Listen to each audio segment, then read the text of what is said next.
കൊല്ലം കുണ്ടറ മോഹന്റെയും ബിന്ദുവിന്റെയും ഏക മകൾ കൃതി. ആദ്യ വിവാഹം ആയുസ് കണ്ടില്ല. 6 മാസത്തിനകം ബന്ധം പിരിഞ്ഞു. വീട്ടിലെത്തുമ്പോഴും കൃതി 4 മാസം ഗർഭിണിയായിരുന്നു. ഒരു പെൺകുഞ്ഞിന് ജന്മം നൽകി. ജീവിതം പുതിയതായി തുടങ്ങാൻ ശ്രമിച്ചു. 2017 കൃതിയുടെ ഫേസ്ബുക്കിലേക്ക് ഒരു ഫ്രണ്ട് റിക്വസ്റ്റ്. വൈശാഖ്, ഗൾഫിൽ ജോലി ചെയ്യുന്ന അവൻ. സ്നേഹം, കരുതൽ, പിന്തുണ, കുട്ടിയുടെ വലിയ സ്നേഹമൊക്കെ കാണിച്ചു.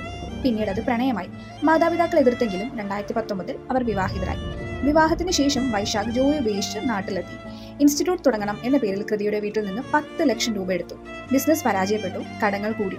കൂടുതൽ പണത്തിനായി കൃതിയെ മാനസികമായി പീഡിപ്പിക്കാൻ തുടങ്ങി. കൃതി സ്വർണം ലോക്കറിൽ സൂക്ഷിച്ചതും സ്വത്ത് മകൾക്കുള്ളതാണെന്ന് എഴുതി വെച്ചതും വൈശാഖിനെ കോപത്തിലാക്കി. 2019 നവംബർ 11 ഞാൻ മാറിയിരിക്കുന്നു എന്ന് പറഞ്ഞ് വൈശാഖ് വീട്ടിലെത്തി. സംസാരിക്കാനെന്ന വ്യാജേന മുറിയിലേക്ക്. 10 മണി അമ്മ വാതിൽ തുറന്നപ്പോൾ കൃതി അനക്കമില്ലാതെ കിടക്കുന്നത് കണ്ടു. വൈശാഖ് ശ്വാസം മുട്ടിച്ചു കൊന്നു. വീട്ടിൽ പോകുമ്പോൾ കൃതിയുടെ അച്ഛനെയും കാറ് കൊണ്ടിരിക്കാൻ മടിച്ചില്ല. കൃതിയെ രക്ഷിക്കാനായില്ല.